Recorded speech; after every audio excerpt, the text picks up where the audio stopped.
Coloquei aqui. Ah, Tá, agora tira. Pode tirar.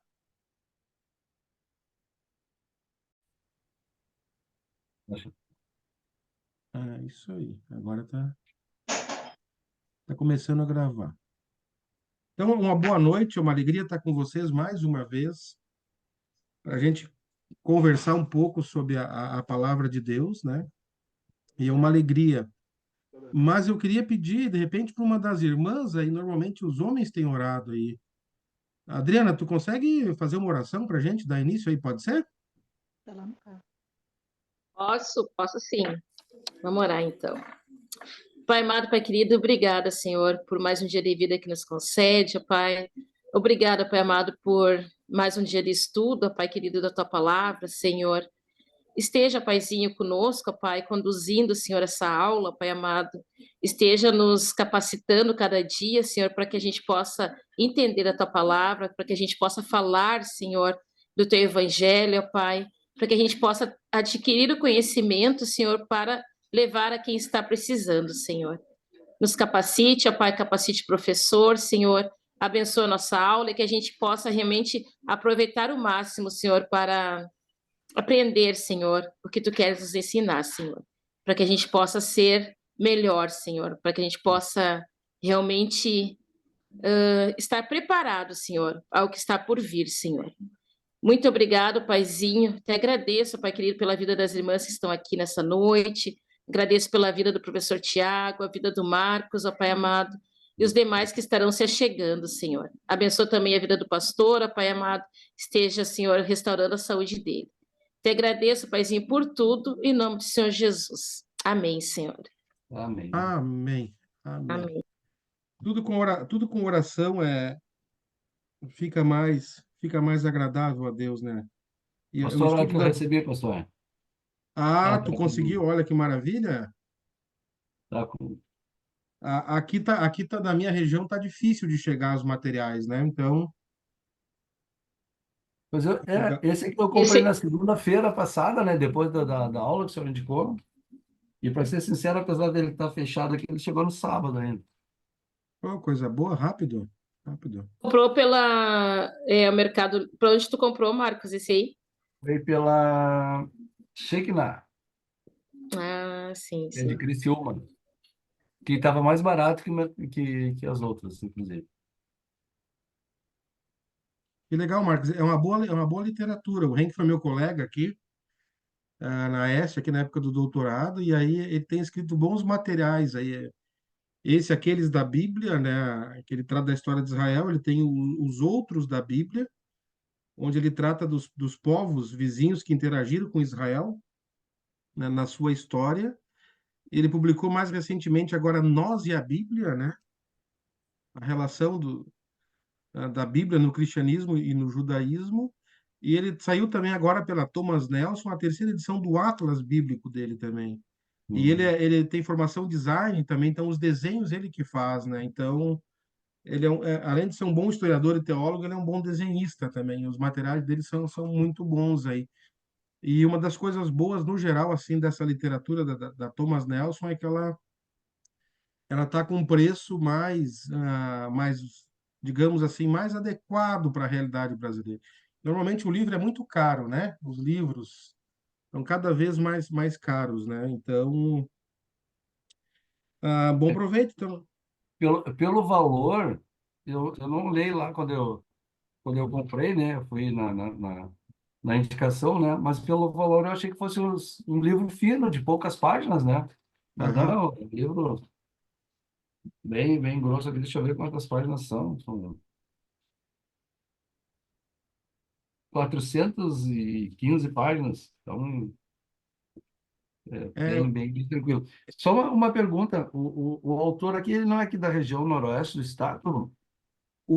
se eu não me engano, é natural de Juí. E eu acho que um tempo atrás ele teve aqui na PIB, em Santa Maria, fazendo... Teve um curso, alguma coisa assim. Se o Eu André lembro. não é natural de Juí, ele tem vinculação forte aí com o Ijuí. Não, tá aqui. Eu fui ler agora, é natural de Juí. Reside Essa em região, Floripa, né? mas é natural de Juí, pelo menos é o que está Agora ele está em Floripa. Antes na ele estava rede em aqui. Porto Alegre, agora está Tá lá na Bela Catarina, lá no litoral, lá. Então, nós vamos usar esse livrinho dele, é uma boa literatura e um bom material para estudar a história de Israel. Então, hoje a ideia é a gente seguir falando sobre o Novo Testamento, então. Na última aula, nós, né, continuamos trabalhando com Paulo, lá damos uma olhadinha em Romanos e 1 Coríntios, né? As duas cartas de Paulo aos Coríntios são cartas, como eu já deixei, né, enfatizei bastante, são cartas importantes para ver o Paulo pastor. O Paulo na sua atuação pastoral. E a igreja de Corinto foi uma igreja que deu muito problema para Paulo. E aí aqui nós temos essa tentativa do Paulo, né, de reconciliar com eles, né, a, a comunhão com essa comunidade que tanto derrubou as lágrimas de Paulo. Então, eu aconselho vocês a dar uma lida aqui em 2 Coríntios, que eu acho que também tem muitas coisas bonitas aqui. Especialmente, por exemplo, a gente que trabalha na comunidade, está inserido em comunidade, por exemplo, a questão de ofertas, é uma questão, às vezes, difícil trabalhar a questão da contribuição. E aí, se a gente vai trabalhar o tema da contribuição, não pode deixar de fora a 2 Coríntios 8 e 9, onde o Paulo está organizando, então, a oferta para os pobres da Judéia. Os pobres da Judéia. E foi uma campanha que ele fez com as igrejas, né, de levantação de fundo para as igrejas pobres da Judéia, que pega a região de Jerusalém. Ou seja, o que a gente aprende aqui? Que aquele sistema da igreja primitiva, lá de Atos 2, lá, e Atos 4, de repartir os seus bens, aquilo não teve uma duração muito longa, né? E aí aquela igreja acabou tendo um sério problema financeiro, né? E era uma situação que não só por isso, mas a questão de chuvas também afetava muito, secas, né, aquela região. E aqui o Paulo vai trabalhar com o tema da oferta, né? Então é um livro, um texto muito bonito aqui, especialmente 8 e 9, aqui nós encontramos aquele famoso texto, Deus ama, né, quem dá com alegria, né? E tantas outras coisas bonitas aqui. Seguindo aqui o cânon bíblico, depois de 2 Coríntios, a gente tem a carta aos Gálatas. A carta aos Gálatas também é uma das cartas mais antigas de Paulo, talvez a carta mais antiga. E essa carta é muito interessante porque ela foi ocasionada por uma invasão na igreja da Galácia. Não se sabe ao certo, né, se é a Galácia Sul ou a Galácia Norte. Os destinatários, até hoje os estudiosos vão debater. Mas o que é certo é que surgiu, né, uma missão aqui judaizante ligada à igreja de Jerusalém e alguns queriam propor a circuncisão, a guarda do sábado e observação de leis dietéticas, né? Ou seja, isso eram os principais elementos da identidade judaica. E isso contraria a missão paulina de uma missão independente desses elementos da identidade judaica. E aqui o Paulo ele vai estabelecer aqui em Gálatas, aqui, é uma carta fenomenal, né? Primeiro, ele vai dizer que só há um evangelho, né? O evangelho que ele pregou para essa comunidade. Tudo que passar disso, do evangelho que a comunidade da Galácia recebeu, não provém de Cristo, né? Não é evangelho, na verdade. É o falso evangelho, é uma perversão. E aí o Paulo também vai deixar muito bem claro aqui em Gálatas a independência dele da comunidade de Jerusalém. Né? O Paulo sempre quis deixar muito bem claro que o ministério dele foi uma vocação direta do próprio Cristo, que não foi uma vocação mediada pela igreja de Jerusalém, ou seja, ele não estava sobre a autoridade direta dos apóstolos de Jerusalém, embora ele sempre tenha buscado uma relação, né, de irmandade com a igreja mãe, porque na verdade tudo começa em Jerusalém, né? Até tem um livro muito interessante do James Dunn, que saiu em português o ano passado, 2023, e o título do livro é Começando em Jerusalém, que é uma história das origens cristãs, é o segundo volume dele, da série sobre a igreja primitiva, e o título do livro é Começando em Jerusalém, porque tudo começa em Jerusalém, com a igreja mãe em Jerusalém após a ascensão de Jesus e o derramamento do Espírito Santo quando nasce a igreja. E o Paulo vai deixar muito bem claro que ele é independente, né? Que a autoridade apostólica dele decorre do próprio Cristo, não por mediação humana. Por exemplo, ele vai dizer que em Gálatas 1:11, aqui em diante, mas informo a vocês, irmãos, que o evangelho por mim anunciado não é mensagem humana, porque eu não o recebi de ser humano algum, nem me foi ensinado, mas eu o recebi mediante revelação de Jesus Cristo. Se a gente lê a sequência, isso não significa que Paulo não tenha recebido tradições e ensinamentos de outras pessoas. Mas em relação à essência do evangelho, o conteúdo principal do evangelho paulino, ele deixa muito bem claro aqui que ele recebeu por revelação direta de nosso Senhor Jesus, né? Jesus é a fonte do evangelho paulino. E a partir disso ele tem uma interação com as tradições cristãs que ele recebeu. Ele deixa bem claro, por exemplo, lá em 1 Coríntios 11:23, né? Porque eu recebi o que também ensinei, uma tradição da ceia que ele está ensinando. E aí ele vai deixar muito bem claro também que a postura de Pedro, né, uma das figuras centrais da comunidade de Jerusalém, não foi adequada diante dos gentios. Porque até então o Pedro estava comendo com o pessoal lá em Antioquia e chegou uma turma de Tiago e o Pedro se afastou da comunhão com os gentios. E aí é muito interessante aqui que o Paulo repreende Pedro, né? O primeiro papa, né? É que nem os católicos gostam de dizer, né?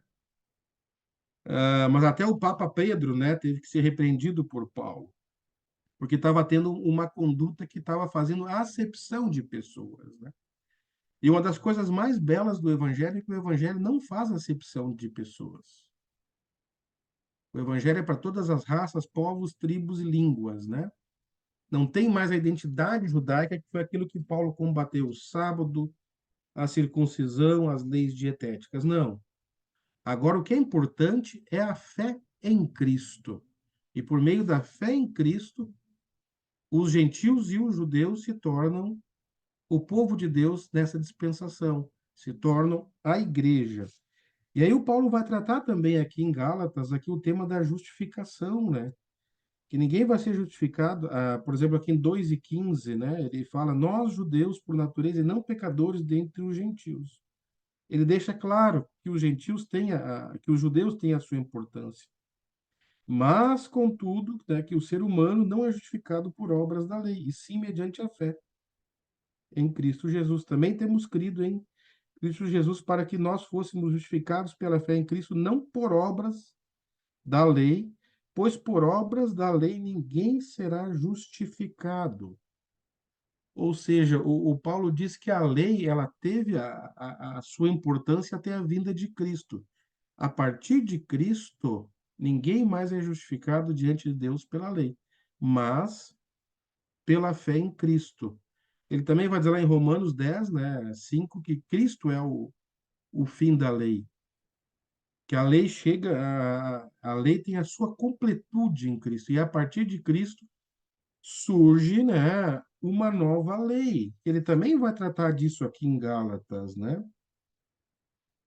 Muito interessante lá em Gálatas 6:2, ele vai dizer, Gálatas 6:2, levem as cargas uns dos outros e assim estarão cumprindo a lei de Cristo.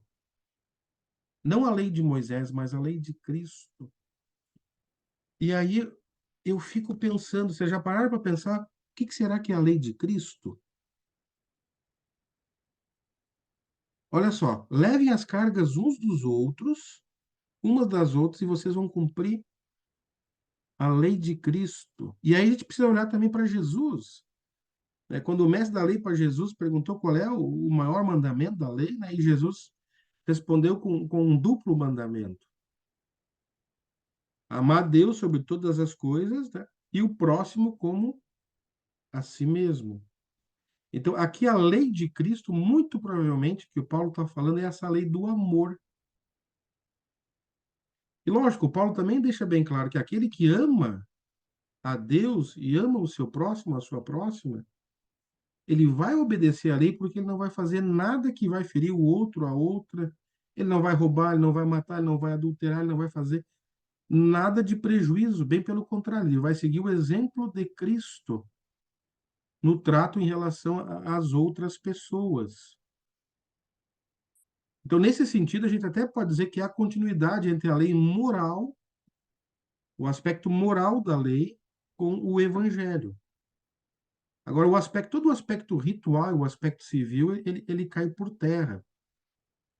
Uma que os cristãos e as cristãs vão estar espalhados por todos os povos e nações, né? Não se trata mais de uma teocracia, né, como o antigo Israel viveu, onde podia ter as suas leis nacionais e etc., né?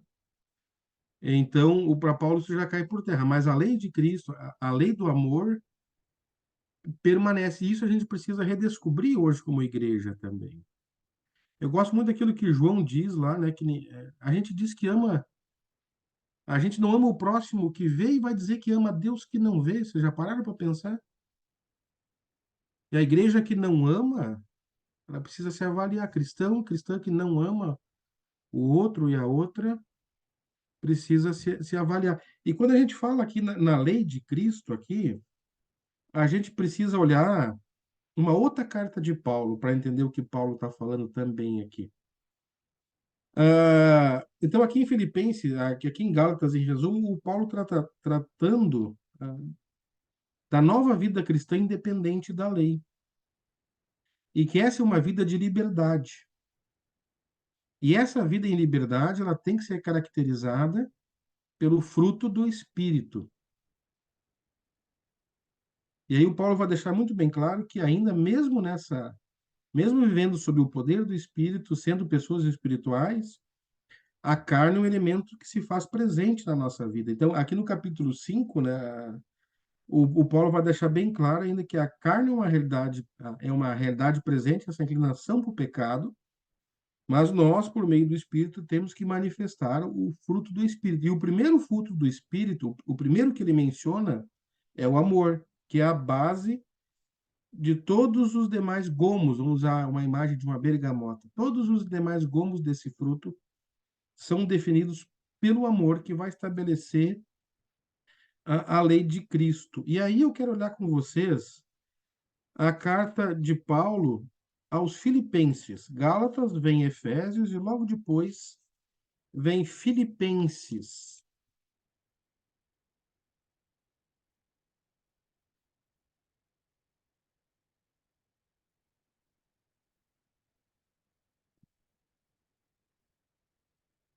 Filipenses 2:5 em diante.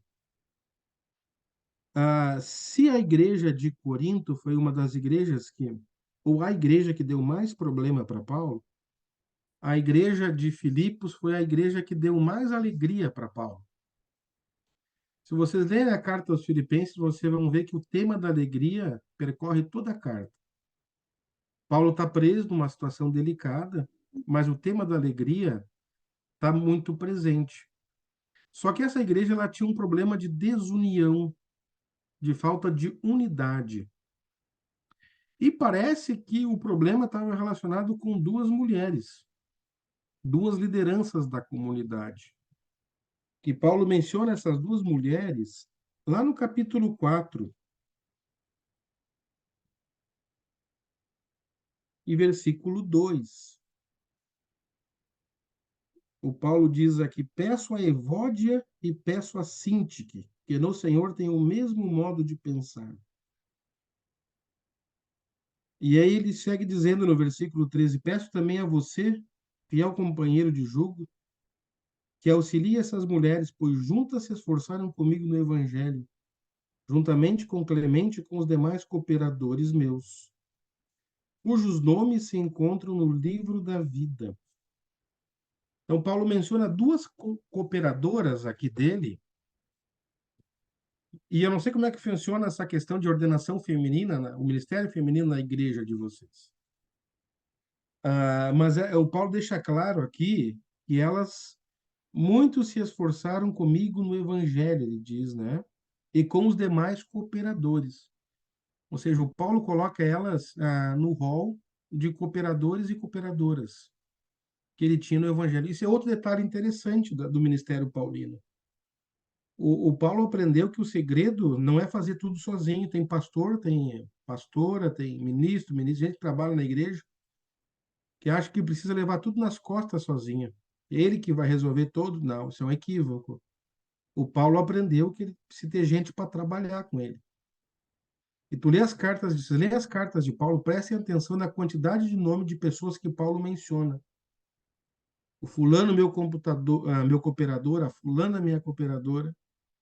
Por exemplo, pega o capítulo 16 de Romanos e vê lá no final do capítulo 16 a quantidade de nomes que ele mencionou, uma rede. Só que aqui em Corinto, aqui em Filipos, essas duas mulheres estavam tendo desacordo em alguns assuntos.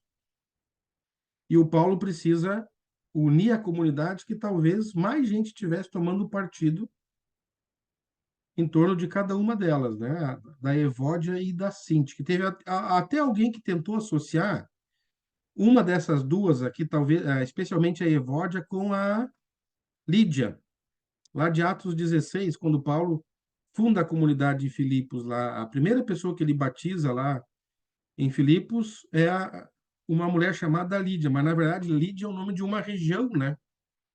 Uma região na Europa.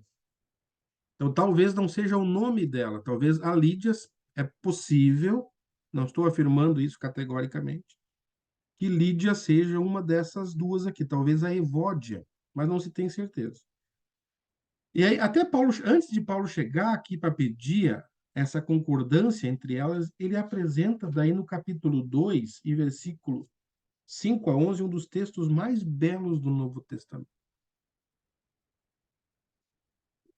Para mim, esse aqui é um dos textos centrais para a gente entender aquilo que Deus fez em Cristo.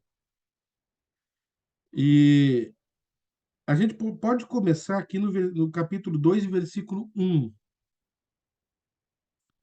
O Paulo vai dizer para essa comunidade, portanto, né, se existe alguma exortação em Cristo,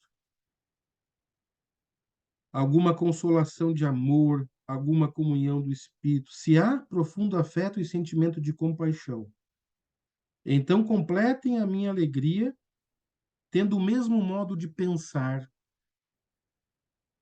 tendo o mesmo amor e sendo unidos de alma e mente. Olha que Paulo está apelando para a unidade, para as pessoas terem comunhão no pensar e no agir em relação ao ministério, à pregação e ao propósito da igreja, ao propósito junto da pregação do evangelho. Não façam nada por interesse pessoal ou vaidade. Ai, ai, ai. Tem gente que é muito vaidoso, só pensa nos seus interesses. O Paulo está dizendo, não, gente, não pode ser assim. Não podemos fazer nada pelo interesse pessoal, por vaidade, mas, né, por humildade, considerando, né, os outros superiores a si mesmos. Eu não posso buscar os meus interesses, o Paulo está dizendo aqui na sequência, não tendo em vista os seus próprios interesses, mas também os dos outros, né? E aí o Paulo vai exemplificar tudo isso apresentando Cristo como um exemplo para essa gente. E é um exemplo para nós hoje ainda.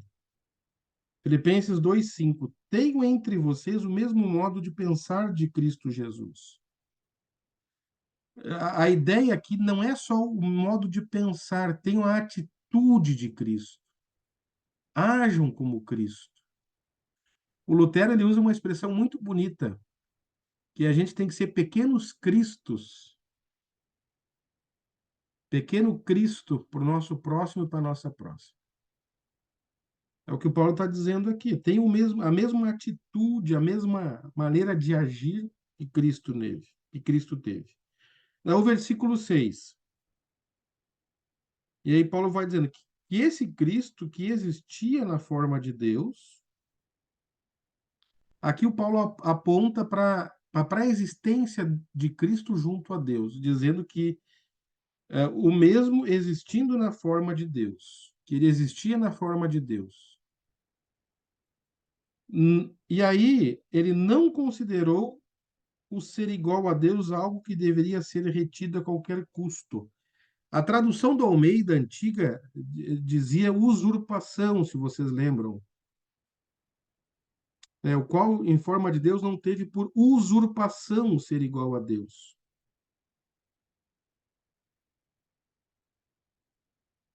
E aqui a NAA que eu estou lendo diz assim, que que o mesmo existindo na forma de Deus, não considerou o ser igual a Deus algo que deveria ser retido a qualquer custo. Talvez seja melhor traduzir aqui esse substantivo, que é muito difícil. A ideia aqui, o Paulo está dizendo que Cristo ele existia em igualdade com Deus e ele não quis tirar vantagem desse ser igual a Deus. Ele não quis se aproveitar daquilo que é lá dele por direito, que é uma interpretação diferente da ideia de usurpação que está no antigo Almeida. Que usurpar é se apropriar de algo que não é seu.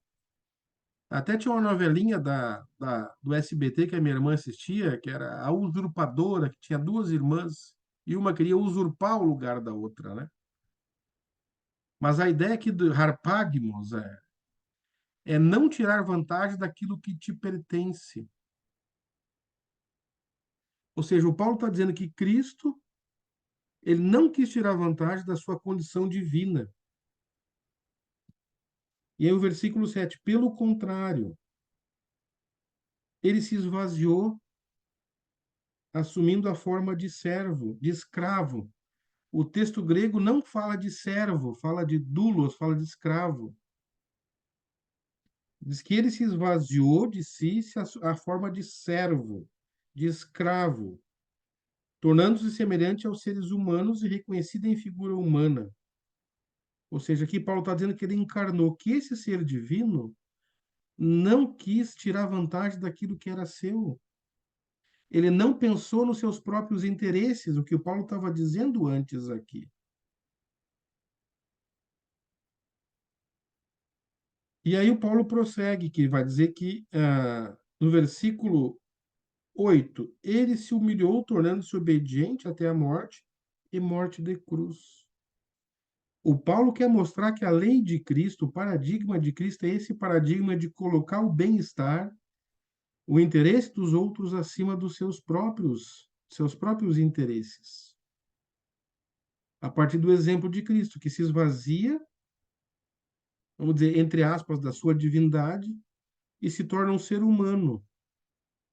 Hein, prof? É, Isso aí é algo que a gente é um trabalho gigante na nossa vida, né? Tipo é um assim, ó, trabalho. porque a sociedade que a gente vive e tu é criado, tipo, eu não nasci no lar cristão, né? Nem eu e a Tia Leia, nós somos irmãs, né? A Vanderlei e eu. E a gente se tornou, né? Se converteu depois de adulto, de uma longa caminhada já.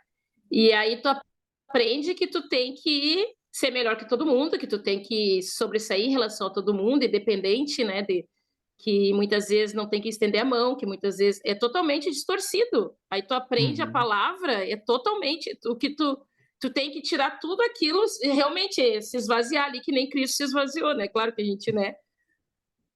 Mas se esvaziar de todos aqueles preconceitos que a gente já vem para se tornar essa pessoa assim que realmente ser amor, realmente dá, como é que é? 70 vezes 7, né? Dá uma face, bate na outra, bate na outra. É algo bem, é um trabalho, é um processo, né? Que a gente Uhum. Uhum. vai ter que ir aperfeiçoando dia a dia, porque e não é algo assim tão fácil, tipo assim, né? Tu tem que realmente aprender a ter um coração ensinável, aprender a ser humilde, aprender a realmente deixar o outro se sobressair em relação a ti, tudo isso, né? Então, e a sociedade que a gente vive hoje é uma sociedade que a gente é muito julgado por ser assim muitas vezes, né? Por ser, não existe ninguém tão bonzinho assim, como é que pode, não sei o quê. E a gente é julgado, a gente é criticado, a gente muitas vezes é passado por, tá fingindo, ou tá. Mas não é o que a gente aprende, né? Se a gente vai colocar o que Deus, ser amor realmente, né? Não fazer acepção de pessoas, não. É um, é um crescimento constante, realmente é ter o conhecimento da palavra, né? diariamente e orar e vigiar diariamente também. Com certeza, Adriana, com certeza. E o Paulo quer, e a cidade de Filipos era uma cidade que valorizava, era uma colônia romana, e as colônias romanas eram considerado um pedacinho da Itália, fora da Itália, que valorizava muito o status social de colônia, o status social de ser cidadão romano. E o Paulo quer inverter essa lógica da honra, da cultura de honra, e quer colocar uma nova lógica a partir do exemplo de Cristo, né? Lógico que para Paulo isso também tem os seus limites, né? O próprio Jesus tem que ser simples como a pomba e prudente como a serpente, né? Ah, mas o Paulo está tentando inverter os valores para valores contraculturais, contra a cultura da época, né? E isso tem muito a ver com a nossa sociedade de hoje, a sociedade de cada vez ganhar mais, é status social, é só o que me interessa é os meus desejos, as minhas vontades, né? E o Paulo está chamando essas pessoas para elas seguirem o exemplo do Cristo, que se encarna, se esvazia da sua glória eterna, dos seus atributos, buscando a salvação da humanidade. Buscando a minha salvação e a salvação tua, da Vanderleia, do Marcos, da Maria Terezinha. E aí o Paulo vai dizer, né, que essa figura que se encarna, ela se torna obediente até a morte e morte de cruz, né? Às vezes o caminho da obediência é o caminho da morte, né? E aí o Paulo acrescenta, né, não foi qualquer morte, foi a morte de cruz, que era a morte de escravo. E aqui ele diz que Cristo, né, se tornou um ser humano como um escravo, porque morreu a morte, que era a morte dos escravos, a morte por crucificação. E aí, só que isso ocorre uma inversão a partir do versículo 9. Do 6 a 7 até o 8, o Cristo ele faz um movimento de descendência, né? Da sua posição eterna junto com Deus, encarnação, obediência e morte de cruz. E aí o Paulo vai dizer na segunda parte que por isso, ou seja, por tudo isso que ele fez, né, Deus o exaltou sobremaneira, ele deu o nome que está acima de todo nome. E o nome esse é Kyrios, é Senhor. O nome que está sobre o nome é o Kyrios. Jesus se torna o Senhor. Versículo 10, para que o nome de Jesus daí se dobre todo o joelho nos céus, na terra e debaixo da terra. E toda língua confesse que Jesus é Senhor para a glória de Deus Pai. Então, tudo termina com uma questão doxicológica. E aí a gente pode pensar, mas o que essa segunda parte do hino tem a ver com a gente, essa exaltação de Jesus? O Paulo vai tratar um pouco mais disso aqui em Filipenses 3:20 e 21, né, que Paulo vai dizer, pois a nossa pátria está nos céus, de onde também aguardamos o Salvador, o Senhor Jesus Cristo, o qual transformará o nosso corpo de humilhação para ser igual ao corpo da sua glória, segundo a eficácia do poder que ele tem de até subordinar a si todas as coisas. O Paulo diz que quando nós participamos de Cristo, né, nós participamos dessa exaltação de Cristo por meio da glorificação do nosso corpo. E aí nós seremos exaltados, né, como Cristo, né? Não no sentido de divindade, mas no sentido de participar, né, da soberania de Cristo sobre todas as coisas. Então, Filipenses também é uma carta muito bonita. E aqui Paulo ensina, então, o que é o evangelho para essa gente. E para nós hoje. É uma inversão de valores.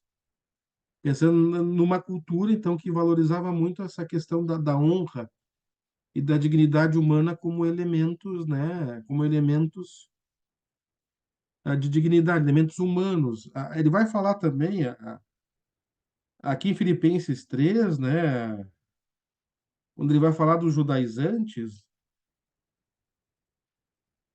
ele vai dizer, se fosse para confiar na carne, ele também tinha os seus atributos O versículo Filipenses 3:4. É verdade que eu também poderia confiar na carne. Se alguém pensa que pode confiar na carne, eu ainda mais fui circuncidado no 8º dia, sou da linhagem de Israel, da tribo de Benjamim, hebreu de hebreus. Quanto à lei, eu era fariseu. Quanto ao zelo, perseguidor da igreja. Quanto à justiça que há na lei, irrepreensível.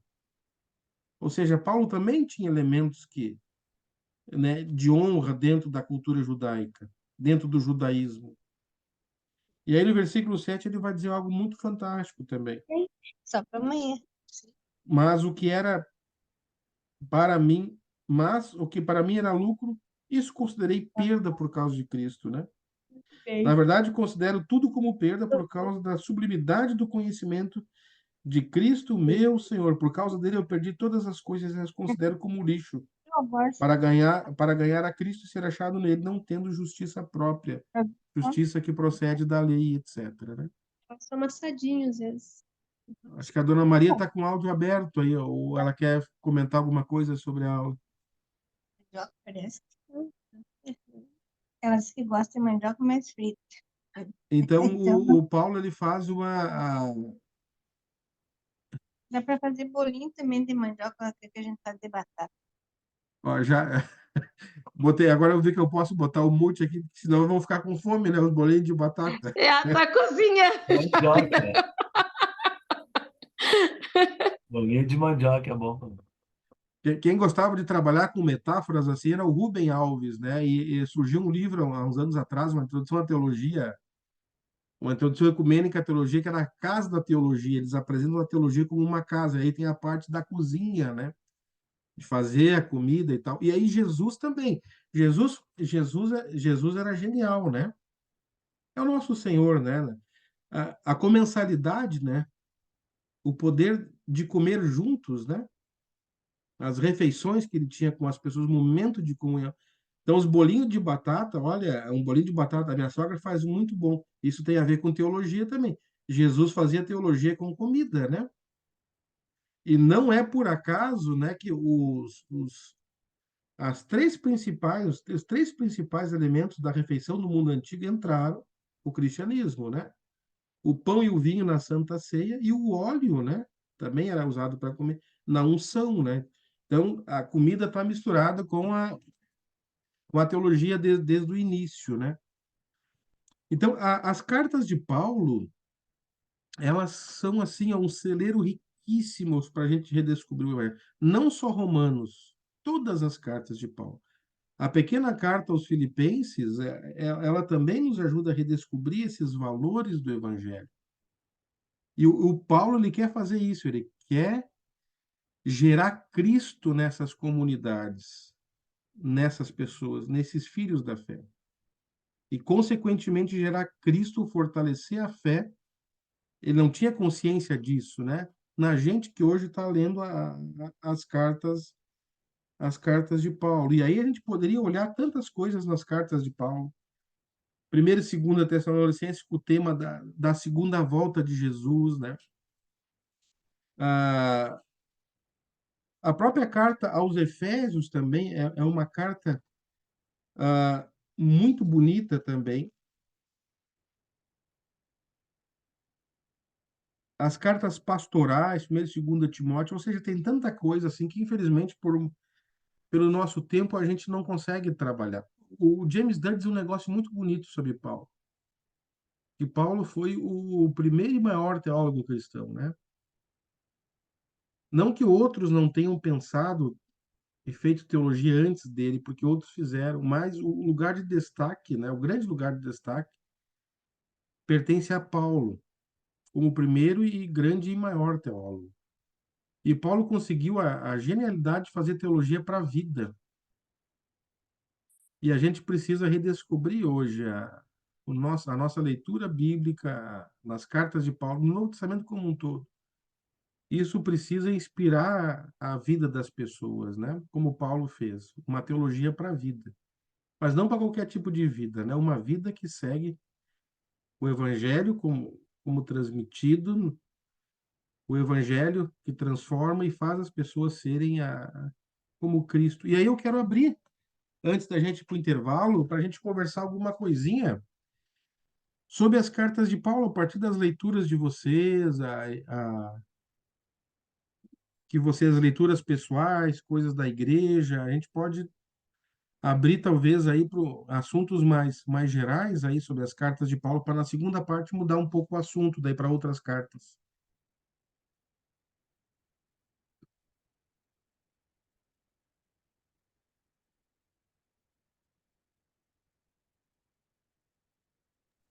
Essa carta aqui de Filipenses, eu me lembro que eu fiz um estudo com o pastor Paulo, que era o pastor antes do pastor Wellington, né? Daí ele falava que é a carta da alegria, né? Porque fala muito na questão que que nem o professor falou, né? A questão da alegria é uma carta também de encorajamento, de fortalecer uns aos outros, né? De estar sempre dando suporte, né? Por irmão e estar crescendo junto. É uma carta que eu gosto bastante também, essa carta aqui de Filipenses, é uma carta pequena, né? Mas que eu acho que engloba bastante questões, assim. E ali, né, quando o professor falou ali, tinha que ser mulher, né? Que as mulheres que estavam se... estavam ali, né, se... não estavam concordando com algumas coisas, eu pensei, tem que ser mulher, né? Porque... Mas depois, ainda bem que deu certo e que elas conseguiram, acho, acredito, né, entrar no consenso. Mas fala bastante, assim, ao meu coração, a questão realmente da questão da gente se esvaziar mesmo, né, de tudo, porque não importa, no caso ali, que nem ali aquela parte, né, mas que para mim era lucro, isso eu considerei perda por causa de Cristo, né, tantas coisas que ele tinha, tanto que ele poderia se achar superior, né, no caso, mas que ele não levou em conta isso aí, porque isso aí não vale de nada, não adianta nada, né, porque a gente sabe que o que é maior, nosso maior bem é ter Cristo, né, é ter Cristo no coração, é viver como Cristo deseja que a gente viva, é seguir os conselhos e aprender. Então, é isso que realmente importa, né, pra gente. Adriana, o, o, o Paulo, o Paulo me inspira muito nessa perspectiva. Para mim, o viver é Cristo, né? Estou crucificado com Cristo. O Cristo se tornou o centro da vida de Paulo, né? Se faz uma pergunta, qual é o centro da teologia de Paulo? Os estudiosos vão debater até hoje qual é o centro da teologia de Paulo. Os luteranos mais antigos diziam a justificação, outros vão dizer a reconciliação. Na verdade, está tudo certo e nada está tão certo, porque o centro da teologia de Paulo, da vida de Paulo, é uma pessoa, né? É o Cristo que se entregou por ele. E aí o Paulo, talvez mais do que ninguém, né? E tem outras figuras na história que redescobriram isso também, né? Ou seja, que deixaram de fato Cristo viver por meio deles, que é o que o Cristo quer fazer e que Paulo quer mostrar para as comunidades. Já não sou eu quem vivo, mas Cristo que vive em mim, por meio do Espírito, né? Então, as cartas de Paulo, elas, quando eu leio, elas me desafiam a orar mais e buscar mais isso, né? Para viver o Evangelho como Paulo entendeu e compreendeu, que é Cristo. O centro, então, de tudo para Paulo é o Cristo, né? E o momento que Cristo é o centro da nossa vida, tudo vai mudar de perspectiva, né, Adriana? Né, Vanderleia, Marcos, tudo vai mudar de Sim. perspectiva, né? Tudo vai mudar. É claro que não quer dizer que a gente enfrenta as dificuldades, né? Que nem aí o professor tá, né? Enfrentando aí, a cidade aí tá difícil, a questão tá complicada com tudo isso que está acontecendo. Mas quando se tem Cristo, é o nosso refúgio, né? A nossa rocha é Ele. Então tem como fica mais leve para passar, né? Vai enfrentar, vai ter que passar a situação aí, as turbulências e tudo, mas eu acho se torna tudo mais leve, né? Porque com o Senhor o fardo é mais leve. O fardo é mais leve, com certeza. Eu queria fazer um comentário eu não lembro agora a passagem lá que o pastor falou das mulheres, né, e das pessoas que Paulo colocava, né, e citava os nomes. Eu queria só colocar que ele era um líder que delegava funções, né? Ele não sabe, não assumia tudo sozinho, ele deixava as pessoas agirem, né, fazerem a sua parte, né? Outra questão é a questão que ele trabalhava muito, eu acredito, assim, ali pelo que eu já li, pelo que eu vejo ali nas cartas, a questão da humildade, né? Como a gente deve ser servo, humilde e trabalhar mesmo com amor, né? Trabalhar com Uhum. amor. E outra questão também que ele fala é que a gente não é perfeito, a gente vai estar em busca, né, de se aperfeiçoar. Essa questão, não sei qual é a passagem, eu sei que é ali por Filipenses, mas eu já li. Aham. Aqui em É, Filipenses, exatamente no capítulo 3 ele é, vai dizer. não sei se é no capítulo 3. Eu sei que ele fala da questão da perfeição, né? De a gente buscar essa. A gente não é perfeito, mas que a gente vai buscar essa perfeição conforme a gente vai conhecendo a palavra, vai conhecendo esse Cristo, né? E também, acho que foi no culto também que a gente ouviu, né? Que o culto era sobre simplesmente Jesus, do culto de ontem. Eu acho que eu ouvi essa questão de a gente vai se aperfeiçoando, né? Conforme Jesus nos ensina na sua palavra. E Paulo fala muito dessa questão. A questão de se É, esvaziar, a questão da renúncia, né? Que a gente tem essa dificuldade de renunciar às coisas desse mundo. tem, com certeza, com certeza. É bonito esse texto que a senhora Wanderlei lembrou, né? Prossigo por o alvo, né? Não que eu Isso, já tenha isso, alcançado, prossigo. é um caminhar, né? Esse é um dos títulos bonitos também. Os cristãos eram conhecidos lá em Atos como os do caminho, né? Então, a vida cristã, de fato, é prosseguir para um alvo, é um caminhar, né? Em direção a algo que está além de nós, né? Só que a gente não está sozinho, não é algo que a gente aperfeiçoa, né? Como se fosse um comportamento moral, né? Que eu não. O Paulo também, o Novo Testamento como um todo, é algo que Deus faz em nós também, por meio do seu Espírito. E aí entra essa sinergia, né? Deus ele atua na medida também que nós queremos, né? Que nós buscamos. Tem certas coisas que se nós não colaborarmos, as coisas não vão acontecer. Eu preciso me permitir, né, também essa É, transformação, trabalhar, né, essas coisas para que o Espírito de Deus opere, né, essa nova vida, né? Essa nova vida. E Filipenses nos ajuda. E Filipenses também tem aquela outra pérola que é muito citada, né? Tudo posso naquele que me fortalece, né? isso, sim, sim, E também. aí o Paulo está dizendo lá que ele pode todas as coisas porque Cristo habita nele, né? Então ele pode viver na bonança, ele pode viver na pobreza, ele pode estar alegre, ele pode estar triste, mas o que importa para ele é saber que Cristo o fortalece para encarar aquilo que tu falou, Adriano, todas as situações da vida. Não é só para coisa boa, o Paulo não tem em mente conquistar, sair trabalhando e tal, não só isso, mas para suportar os momentos difíceis da vida que Paulo talvez foi um homem experimentado também no sofrimento, na tristeza, né? Então, Cristo faz ele suportar essas coisas, né? Vai suportar.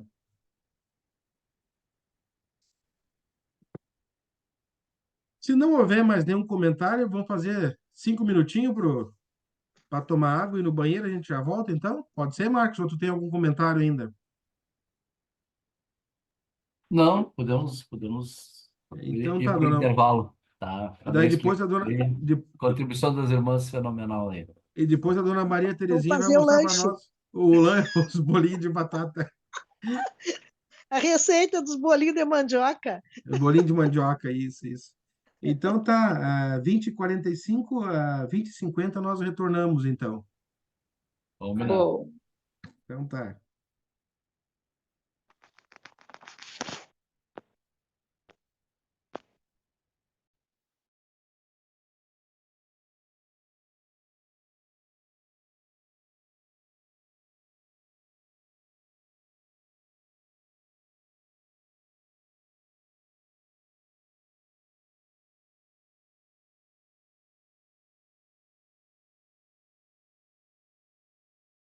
É.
Hein, prof? É o senhor que vai dar outra disciplina também? A princípio, sim. Ah, tá. A princípio, sim. Vamos ver se de repente eu consigo falar com. Ver se o André Heinck, o autor do livro, consegue participar um dos dias com a gente para conversar um pouco. Vamos ver se ele tem disponibilidade. Então, a ideia a partir de agora é a gente seguir, então, trabalhando mais um pouquinho com o texto do Novo Testamento. Então, depois das cartas de Paulo, seguindo o cano, então, das 13 cartas de Paulo, a próxima carta é a carta aos Hebreus. Não sei se vocês já tiveram a alegria de estudar a carta aos Hebreus. Eu já comentei com vocês aqui que, junto com Paulo, com João e com Lucas, o autor da carta aos Hebreus é um dos grandes teólogos do Novo Testamento. A primeira questão é que a gente já começa é que Hebreus não é uma carta. A gente chama de carta, mas não é uma carta. Tem uma citação muito famosa aí que diz que Hebreus começa como um sermão, prossegue como uma homilia e é concluída como uma carta. De fato, lá no final tem uma conclusão epistolar, como as cartas de Paulo, mas os demais elementos ah, presentes na estrutura de uma carta estão ausentes, né? Então, a primeira coisa interessante é essa: Hebreus não é uma carta. Eu gosto da ideia que, de fato, seria uma série de pregações para uma comunidade que depois alguém juntou isso, talvez o próprio autor das pregações, e colocou lá uma conclusão epistolar e enviou isso para uma comunidade. Então, o primeiro detalhe é que Hebreus não é uma carta. O segundo detalhe é a questão da autoria. Ninguém sabe quem escreveu Hebreus. Ah, Hebreus é uma carta anônima. Não traz o nome lá como as cartas de Paulo e outras cartas do Novo Testamento.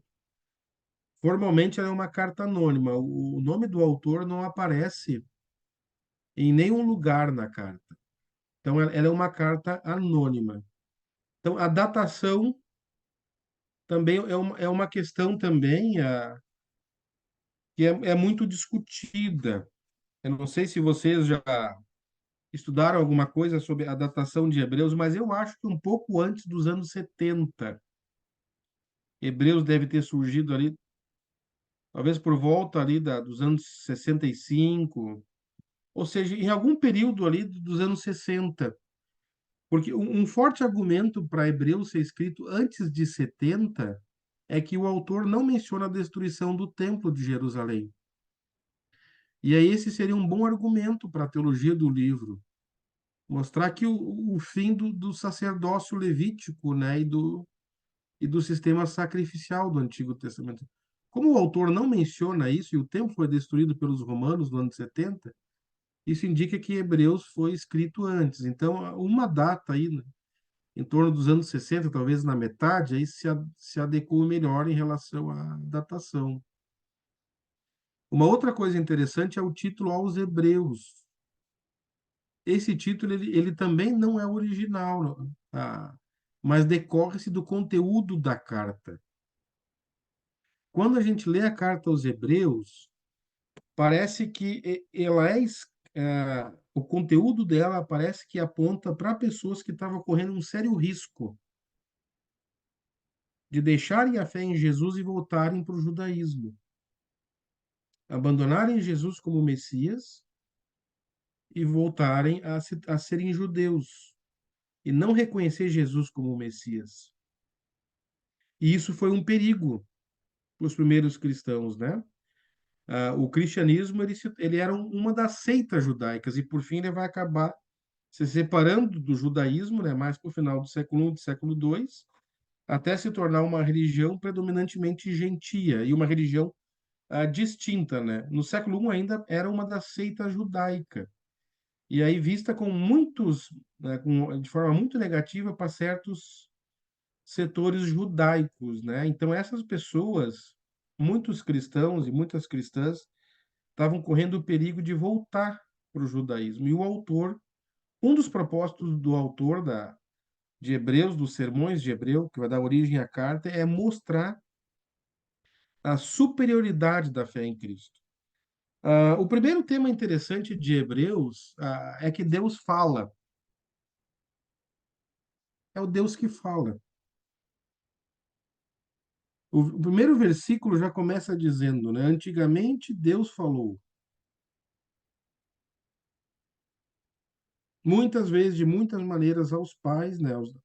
Aos antepassados pelos profetas. Mas nestes últimos dias nos falou pelo Filho. Então, o primeiro elemento da teologia de Hebreus que cabe destacar é que Deus fala, né?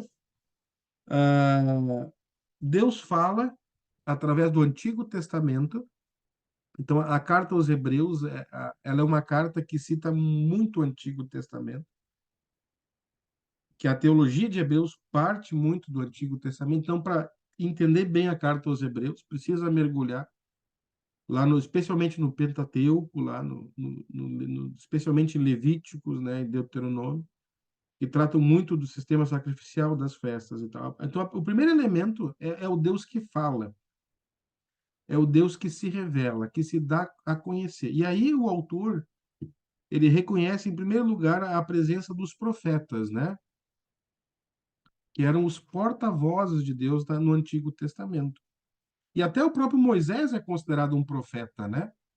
Quase todos os autores do Antigo Testamento são considerados no judaísmo como profeta, né? Inclusive Moisés, Samuel, a quem é atribuído, por exemplo, primeiro e segundo Samuel e outros tantos autores, né? E os próprios profetas maiores e os profetas menores. Então, além desse detalhe de que Deus falou antigamente aos pais pelos profetas, o autor vai começar a trazer o elemento da cristologia. E a primeira coisa que ele vai dizer aqui no versículo 2 de Hebreus, capítulo 1, versículo 2, mas nos últimos dias nos falou pelo Filho,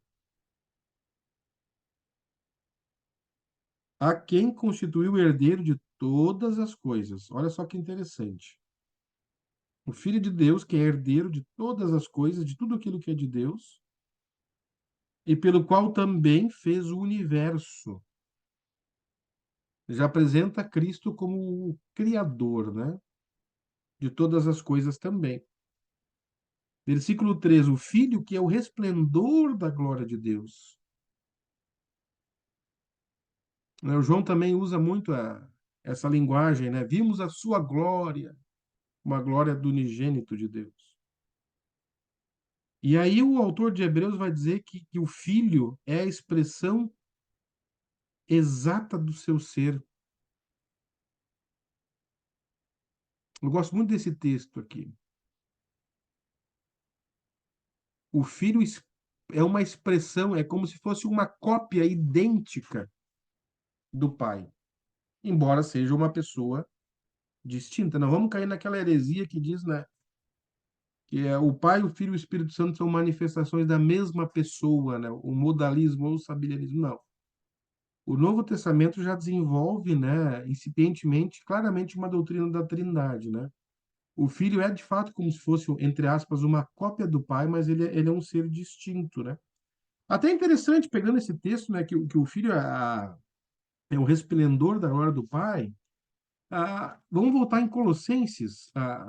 O Paulo trata disso muito bonito também aqui em Colossenses.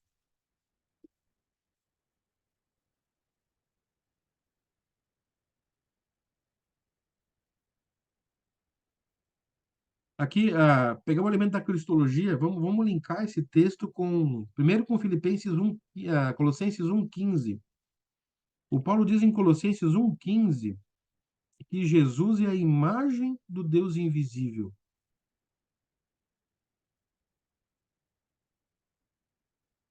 o primogênito de toda a criação. E aqui em primogênito a gente tem que ter um cuidado, não para no sentido de que Cristo é a primeira criação de Deus, não, mas é aquele que é principal sobre toda a criação. É uma melhor tradução aqui.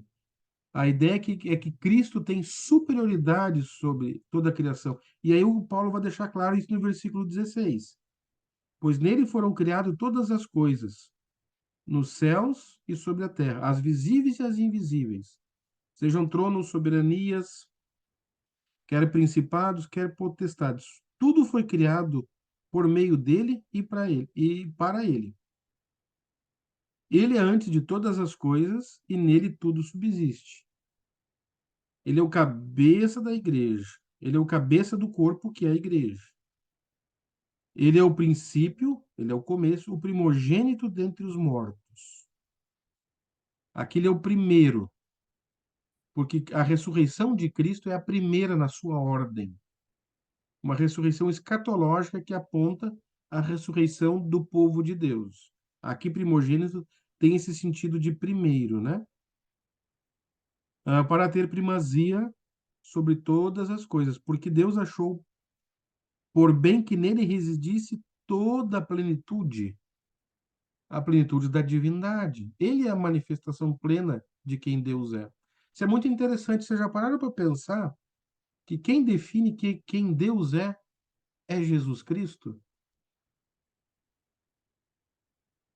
A gente não poderia conhecer Deus se Deus não se revelasse.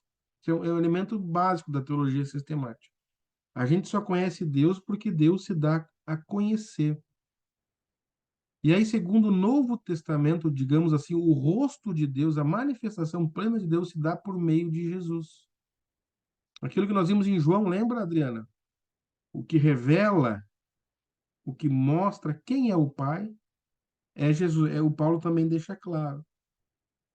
E aí Paulo acrescenta aqui no versículo 20 um elemento doxicológico aqui, né? Soteriológico, melhor dizendo.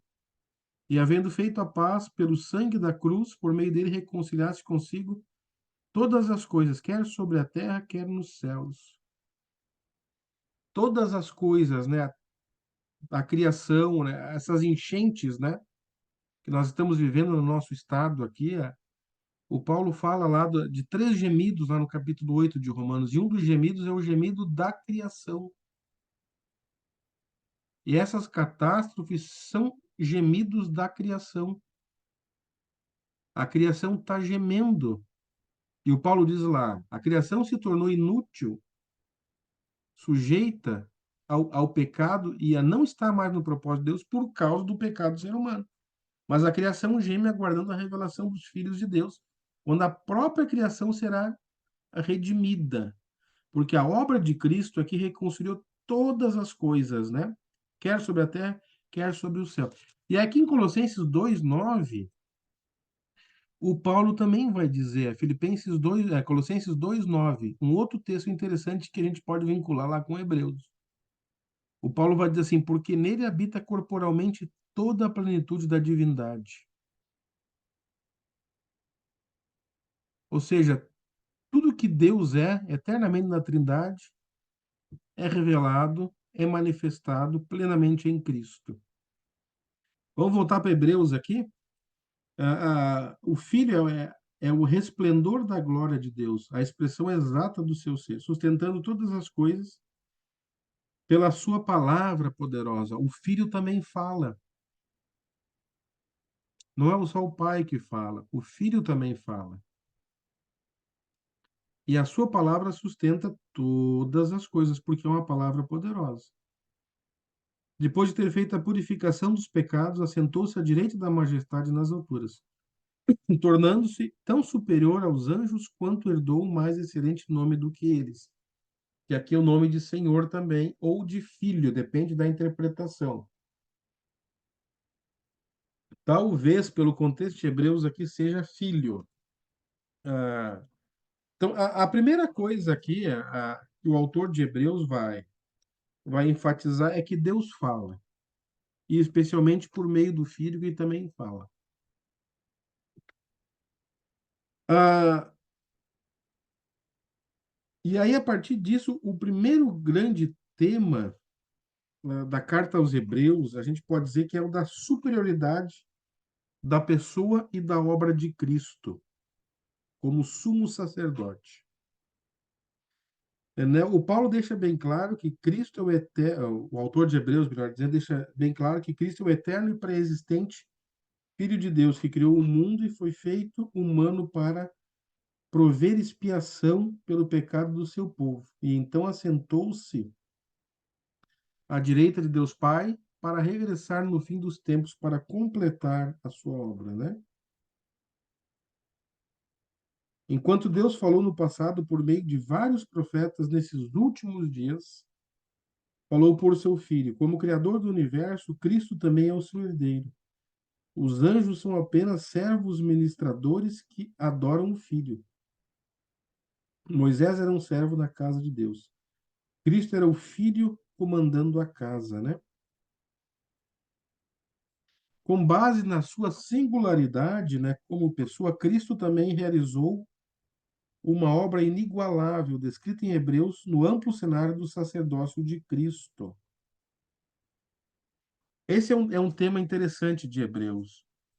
O Hebreus quer mostrar, então, a superioridade de Cristo em relação a todo o sistema sacrificial do Antigo Testamento. E algo também muito bonito da teologia de Hebreus, que Cristo também não é um sumo sacerdote superior a todos os sumos sacerdotes da antiga aliança, como ele próprio é o sacrifício. Ele é o sumo sacerdote que oferece e ele próprio é o sacrifício que é oferecido.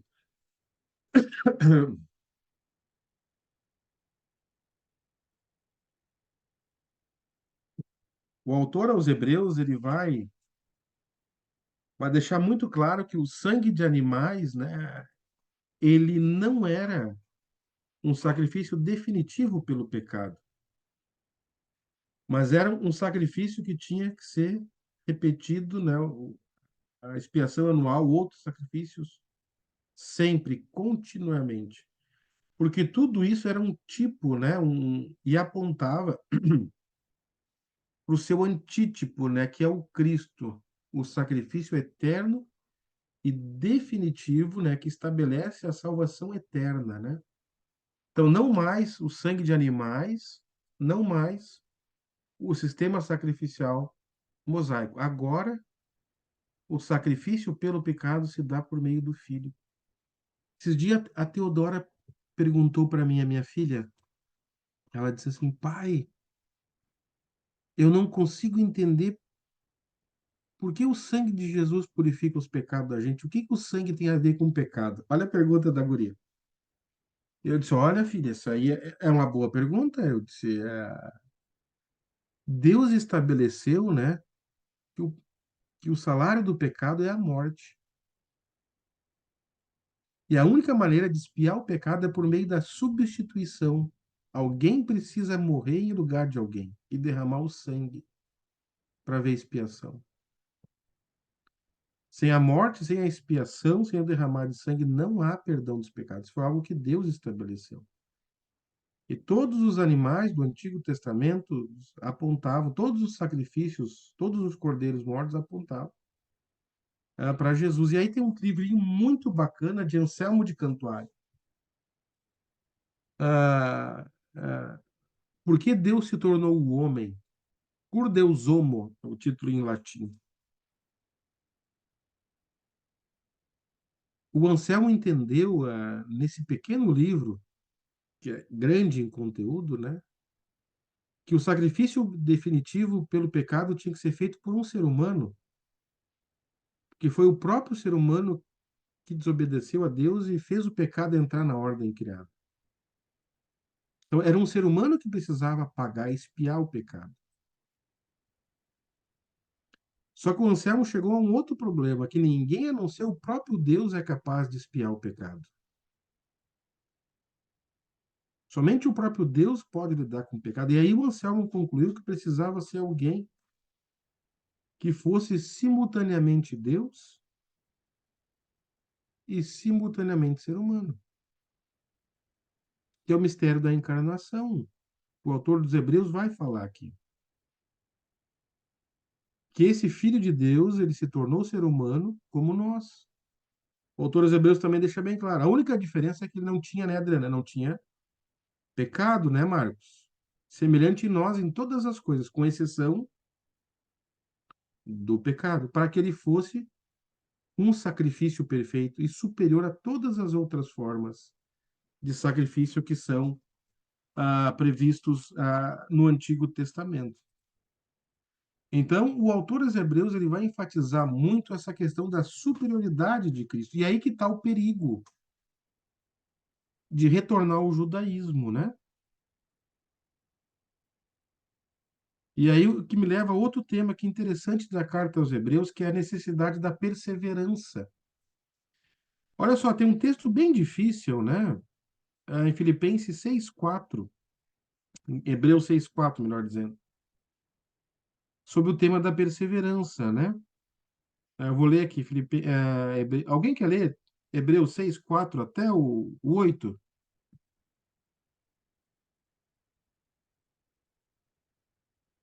Pode ser até o 6. Hebreus 6:4 a 6.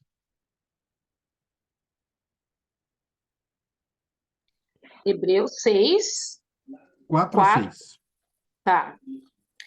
É impossível, pois, que aqueles que uma vez foram iluminados e provaram o dom celestial e se tornaram participantes do Espírito Santo e provaram a boa palavra de Deus e os poderes do mundo vindouro e caíram, sim, é impossível outra vez renová-los para arrependimento, visto que, de novo, estão crucificando para si mesmos o Filho de Deus e expondo-o à ignomínia.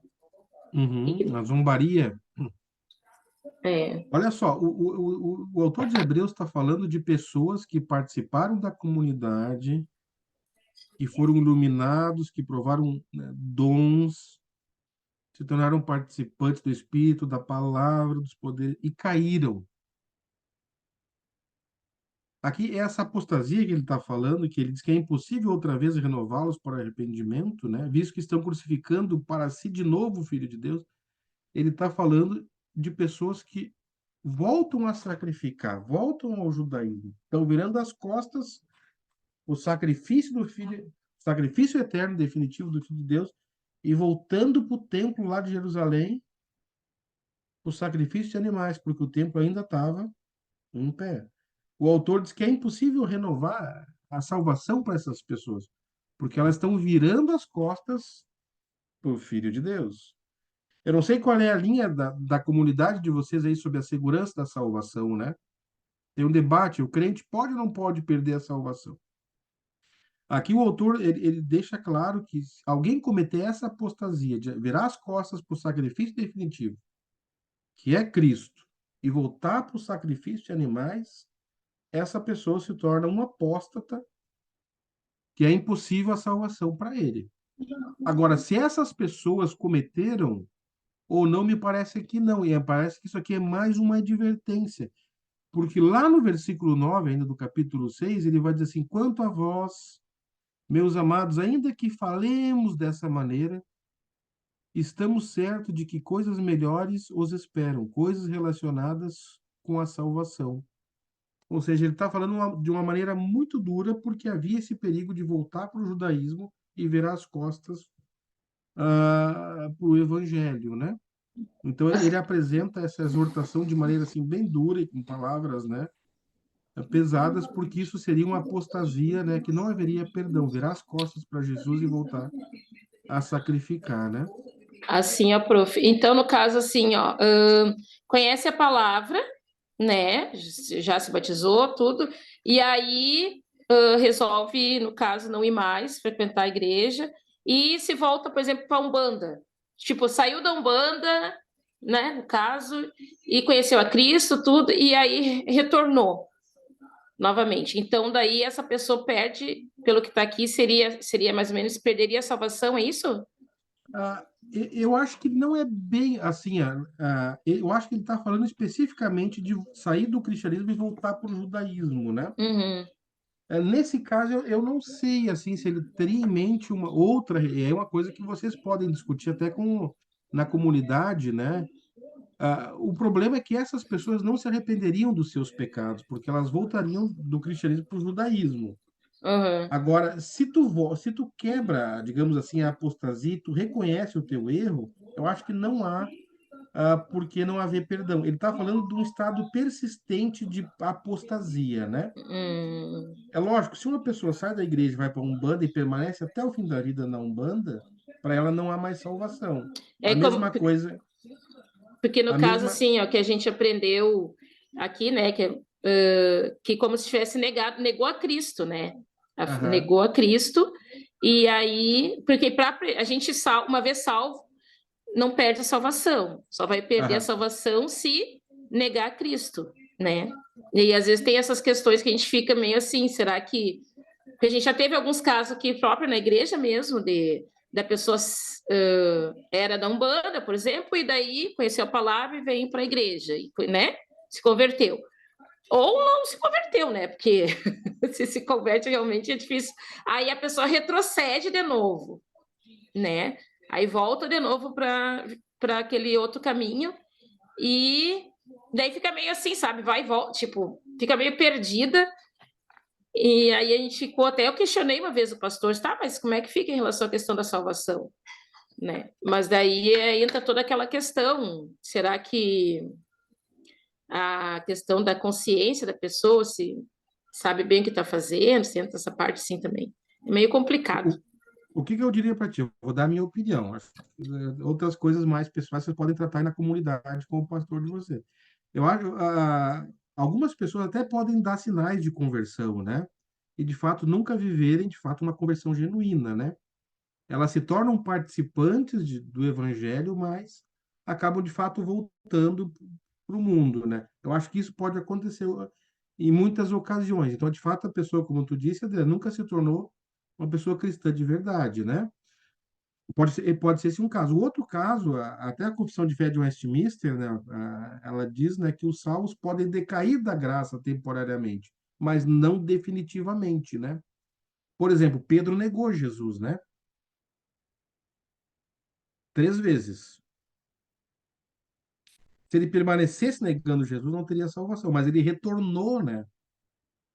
Ele foi novamente admitido diante, né, quando reconheceu o seu fracasso. Então, se essas pessoas, eu creio, se a pessoa é verdadeiramente cristã, ela pode realmente cair da graça, mas mais cedo ou mais tarde ela vai acabar voltando, né? Como o filho pródigo voltou, né? O próprio Pedro, depois de ter negado Jesus, ele se reabilitou. Mas a pessoa que permanece na apostasia, essa pessoa não tem mais salvação. Mas se ela retorna, né, reconhece o seu pecado, né, eu não vejo porquê, né? Eu acho que essa questão de uma vez salvo, sempre salvo, ela é verdadeira, mas os salvos podem decair da graça, né? E podem depois, o Espírito vai garantir que o bom filho a casa retorne, né? Sim. Tendo arrependimento verdadeiro, aquela questão toda, retornando, né, volta. Foi mais ou menos o que o pastor me colocou assim, né? Porque às vezes a pessoa fica, não teve verdadeira conversão, né? Muitas vezes ficou, e aí acaba Porque saindo, coisa e tal, e depois acaba retornando e a igreja em si vai caminhar junto com aquela pessoa de novo para que tenha realmente uma conversão verdadeira, né? E, a conversão até pode ter sido verdadeira, e muitas vezes a gente pode cair, né? A uhum, gente pode cair no pecado e se afastar aquilo que é temporariamente, né? Mas a questão é que, de fato, aquele que foi salvo, ele vai acabar retornando, né? Porque a vocação, ela é irrevogável, os dons, né? Até porque se a gente fosse abandonado no nosso estado, eu penso assim nessa questão da segurança da salvação. Se a gente fosse abandonado na nossa perseverança por conta própria, né? Como os arminianos pensam, né? Eu persevero, eu não sei o quê, né? Eu acho que a gente estaria numa situação, né? Eu também creio nessa condição, que aquele que Cristo salva, né? Ele vai permanecer na salvação, embora possa, por um lapso, né? Cair, né? E a experiência mostra que os filhos de Deus, às vezes, e as filhas de Deus caem em pecado, né? O que não pode acontecer, como o autor aos Hebreus aqui deixa claro, a apostasia ela não pode permanecer. Se a apostasia permanecer, então isso é evidência de que essa pessoa nunca foi salva, né? Nunca foi salva. Mas esse é um tema delicado, a gente tem que cuidar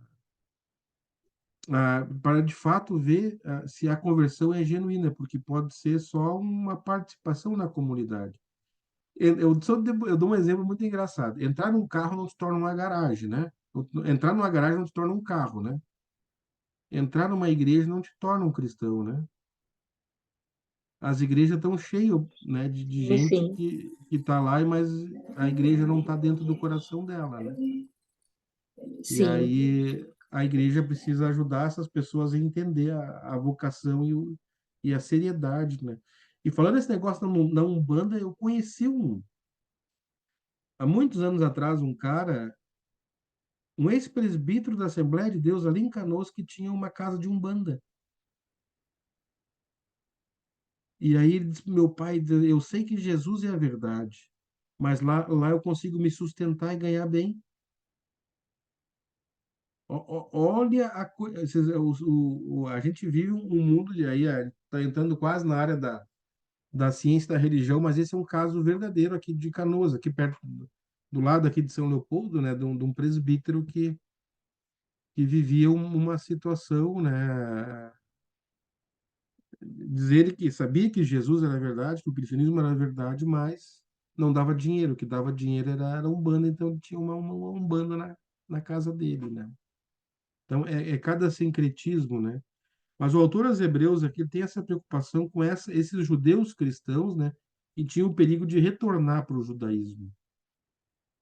Então, por isso que ele escreve com essa seriedade aqui no capítulo 6, e também um texto semelhante tem lá no capítulo 10 também, que vocês podem ler também. Mas toda a carta aos Hebreus, ela é construída, né, com esse tema da superioridade de Cristo, né, em relação ao Antigo Testamento, e que os benefícios da morte de Cristo são benefícios eternos, né? A gente tem no capítulo 11 de Hebreus também o famoso texto, né, dos heróis da fé, né? Que é um texto muito conhecido também e muito bonito, né? Que são também um chamado para perseverar na fé, olhando para os exemplos dessas pessoas que muitas delas, né, deram a sua vida, né? E não perderam a fé, né?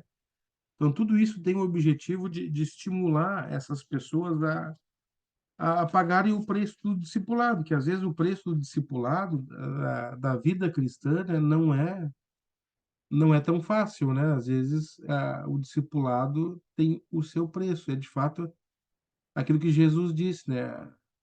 É para tomar a cruz e seguir, né? E tomar a cruz é dizer assim, eu estou pronto para morrer, como Jesus vai morrer, né?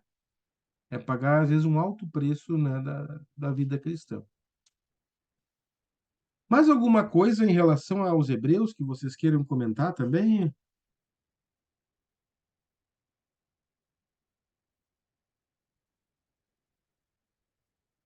Depois de Hebreus, a gente tem a pequena carta do meu xará, né, de São Tiago.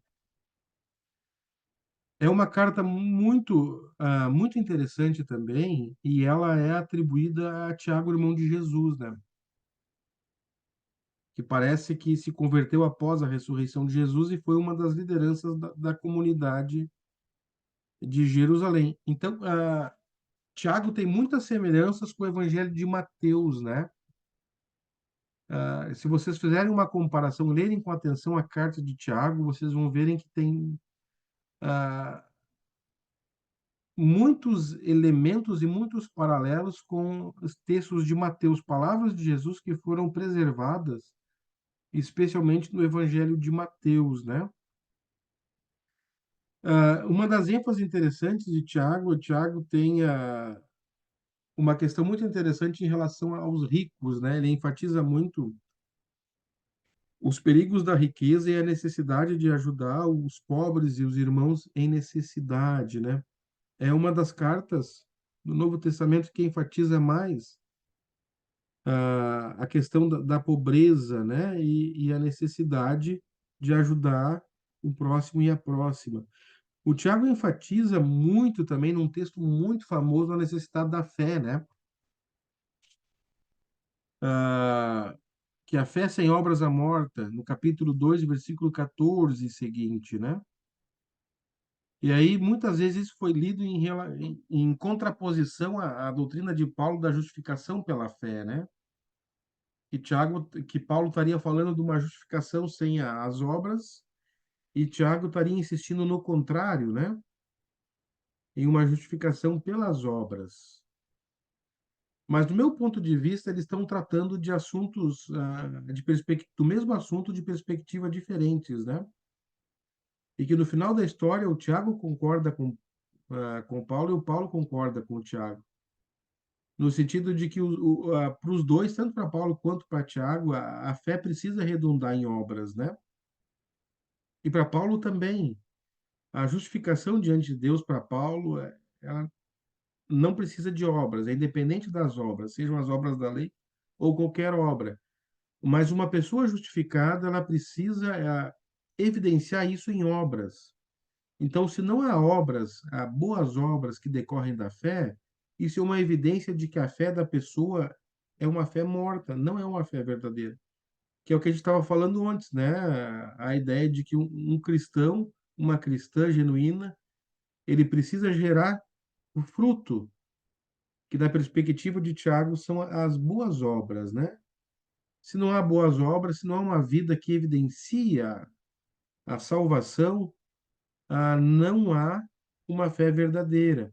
Então, eu acho que Tiago e Paulo não se contradizem, mas eles olham a coisa de perspectivas diferentes.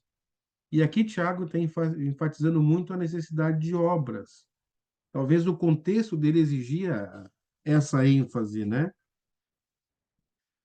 Ah, os demais elementos da teologia são bastante básicos, assim, vale a pena dar uma lida nessa carta, porque ela tem bastante elementos de sabedoria prática. Depois vem as duas cartas de Pedro, que também são cartas muito bacanas que tratam da vivência cristã do mundo. Pedro está escrevendo para cristãos da diáspora, né? Cristãos gentios de fora, e aqui tem textos muito bonitos aqui em relação ao amor fraternal, a vida segundo a vontade de Deus, né? Os deveres dos casados. E 1 Pedro tem um dos textos também mais difíceis do Novo Testamento. No capítulo 3, versículo 1 Pedro 3,18 em diante, né?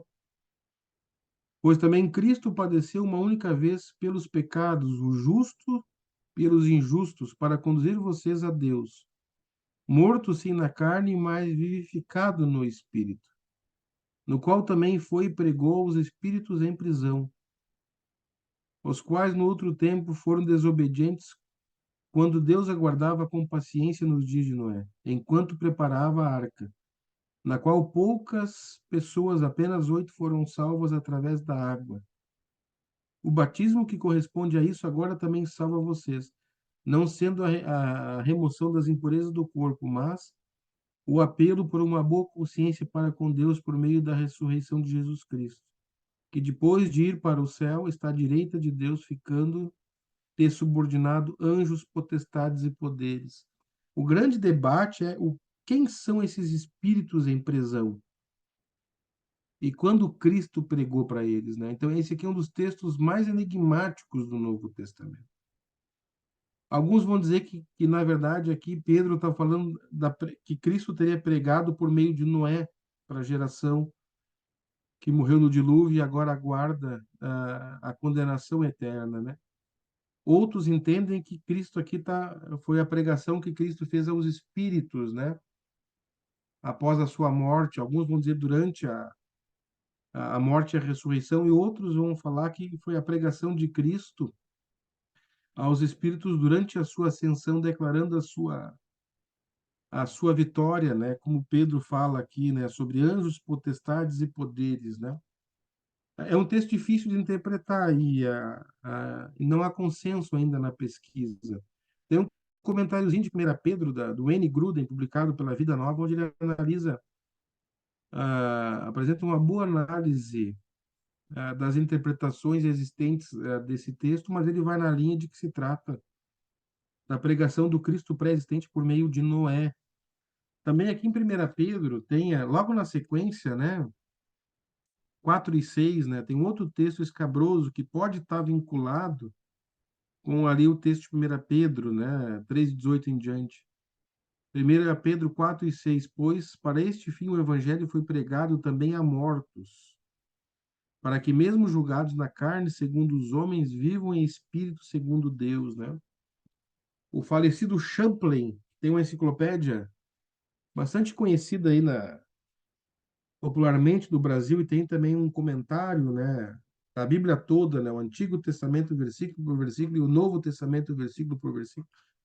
O Champlain era universalista, né? Ele achava que todas as pessoas no final serão salvas, né? E um dos textos que ele utilizava para uma pregação de Cristo, né, para as pessoas que morreram antes, né, da vinda dele, que estavam aguardando ainda um redentor, a possibilidade de salvação, é esse texto de 1 Pedro 4 e 6, que fala de uma pregação do evangelho aos mortos, né? Mas aqui também não há consenso entre os estudiosos sobre o significado desse texto. Talvez o Pedro esteja falando que o evangelho foi pregado às pessoas que agora estão mortas, né? Estavam vivas quando receberam o evangelho, mas depois, por consequência do pecado, ou seja, julgados segundo a carne, morreram, né? Mas que agora aguardam, né? Aguardam a salvação, né? Mas são textos que estão abertos à investigação, né? Ah, um outro elemento interessante das duas cartas de Pedro, mas talvez especialmente de 1 Pedro aqui, é a questão do sofrimento, né? O sofrimento é um elemento da vida cristã. E aqui é muito interessante, porque você se lembra de Pedro, quando Jesus anuncia a paixão, a morte na cruz, o Pedro disse: Não, Jesus, não pode morrer, tu não pode sofrer. Aquele Pedro que queria barrar Jesus de ser crucificado, o sofrimento do Messias, entendeu, né, que o sofrimento faz parte da vida cristã. Na verdade, ele chega a dizer que aqueles que andam segundo a vontade de Deus vão sofrer, né? Vão sofrer, porque o mundo, né, o mal, o diabo, o mundo vai fazer oposição e vai causar sofrimento, né? Mas a nossa esperança é que Deus está conosco, né? E nós vamos ser, assim como nós somos co-participantes dos sofrimentos de Cristo, né? Nós também seremos co-participantes, né, da salvação e da ressurreição por meio dele, né? Então vale a pena dar uma lida nas duas cartas de Pedro, elas são... Algum comentário? Ninguém abriu o áudio? Eu abri, fui eu que abri. Essa questão, assim, a gente sabe que a gente vai, né, ali no caso tem ali o quarto capítulo, tem o título ali, né, um segundo título, um terceiro título, o sofrermos por Cristo é privilégio glorioso, né, que está em 1 Pedro, no caso, né. Uhum. Então, que a gente sabe que a gente vai passar por essas questões, mas às vezes na hora que a gente está passando, a gente questiona, a gente se pega questionando por que está passando por isso, né? Por que eu estou vivendo isso? E a gente acaba esquecendo que está na palavra, que vamos passar por certas situações, né? E é algo tão, a gente tão, às vezes, falho, não sei se é falho ou a questão mesmo como pessoa, como humano, né? Mas por que eu? Por que eu? Esses dias a gente estava conversando sobre isso com o pastor, né? Com o pastor Wellington, a gente estava falando, tendo um estudo sobre essa questão, que geralmente a gente indaga, né? Mas por quê? Por que tudo isso? Por que até toda essa questão aí, né, de enchente, que é algo que já tá na palavra, algo, né, que nem o professor falou, que nem o prof falou aí, é algo que estava para acontecer. E aí a gente se pega perguntando, muitas vezes, questionando, mas por que que tem que passar por... Mas está na palavra que vamos passar, né? Por muitas outras questões ainda pela frente. Mas é inevitável a pergunta, muitas vezes, né? Por quê? Por que com nós? Por que isso? Por quê? É uma situação difícil, né, Adriana? Porque quando o mal, de fato, o sofrimento nos atinge, nós questionamos. Isso é uma coisa nossa, né? E tem coisas que são difíceis de entender, né? São coisas que são difíceis de entender que nós vivemos, né? E passamos, mas nessas horas nós precisamos olhar daí para o Evangelho, essas cartas de Pedro que falam o sofrimento, né? Participar do sofrimento de Cristo, com a certeza de que Deus ele não nos desampara, né? É, Por eu acho mais que difícil, nessas horas mesmo que vem a questão do permanecer firme, né? De sim, permanecer. Que nós estava questionando, nós estava comentando aqui, Santa Maria foi, na medida do possível, foi tranquilo, toda não, a gente não teve, né? Mas imagina a gente chegar em casa, chegar e tu ver aquela casa toda destruída, né? Tu ver daquela forma que as pessoas estão indo ver, né? E entrar lá e não ter mais nada. Então, como seria até a Nicole que está, né? Tá esperando a Rafa, tudo. E elas imaginam, elas que pensou, se pegou pensando, né? Na questão de chegar em casa e ver as roupas as coisas, enxoval, tudo, né? No meio da água, tudo. Como é que seria? Então, é realmente a questão da gente permanecer, né? Permanecer firme, que é o nosso desafio, é o nosso... E é o que Cristo quer que a gente, né, permaneça enfrentando diante dos e, obstáculos aí, né? e quando a gente se permite que Deus trabalhe na nossa vida nesse sofrimento, né? Eu acho que a gente sai mais fortalecido, né? Então, o sofrimento também tem um poder pedagógico, né? Ah, e algo que Paulo diz também, né? Parece que aquelas pessoas que Deus mais ama são as que mais sofrem, né? Ele vai dizer lá em Coríntios, né? Não com essas palavras, mas ele vai dizer: Deus parece que nos colocou como espetáculo para o mundo, né? No sofrimento e tal, né? E aí, às vezes, a gente não entende a escola de Deus, né? O poder pedagógico do sofrimento, e sem falar na questão mais ampla do sofrimento, que é o problema do mal, né? Por que que um Deus bom permite o mal, né? E nesses momentos surge essa questão da teodiceia, né? Como um Deus bom permite as enchentes, né? As catástrofes, as mortes de crianças inocentes, né? É uma das perguntas mais difíceis, né? Até a Teodora também um dia ela disse: Pai, por que que Deus deixou a serpente enganar o Adão e a Eva, se ele sabia que ela ia enganar? O mundo não teria sido diferente? Eu disse: Teria, filho. Agora, o porquê que Deus permite o sofrimento, o mal, eu não tenho essa resposta. Mas algo que a gente sabe é que o Filho de Deus encarnou na história, viveu o sofrimento, e ele está com nós nesses momentos para nos fortalecer, nos ajudar a viver. Só que tem gente que parece que não consegue, né? Decepciona com Deus, abandona a igreja, né? Tem até um livro do Philip Yancey, que acho que a Mundo Cristão publicou uns anos atrás, Decepcionados com Deus, né? Onde ele trata de experiências de pessoas que viveram situações de sofrimento e não conseguiram lidar. O próprio C.S. Lewis tem um livro, teria que resgatar o título dele agora, O Problema do Sofrimento, alguma coisa, que é onde ele vai tratar a partir da morte da esposa dele, a Joy, né?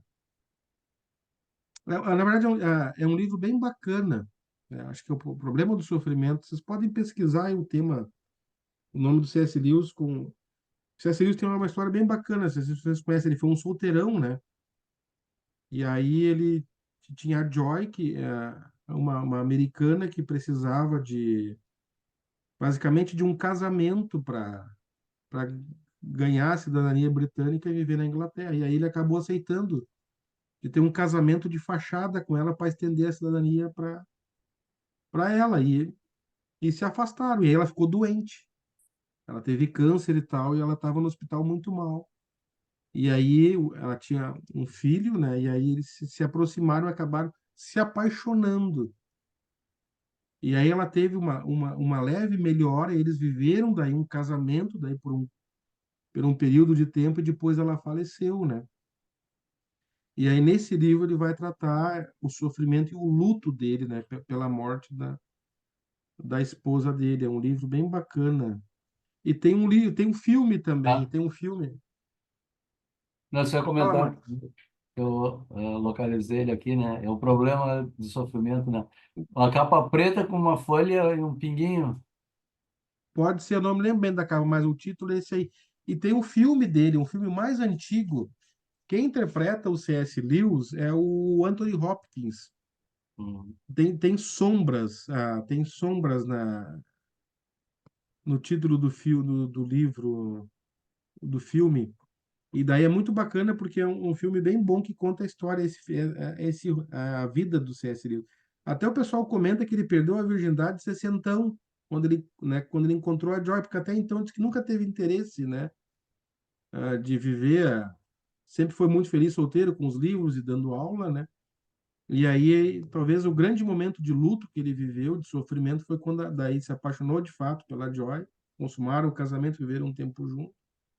E aí depois ela falece, né? Aí ele trata então desse tema aí do problema do sofrimento. Então, obrigado, Marcos. E tem o segundo, né? Que é o problema da dor, ou não sei qual é.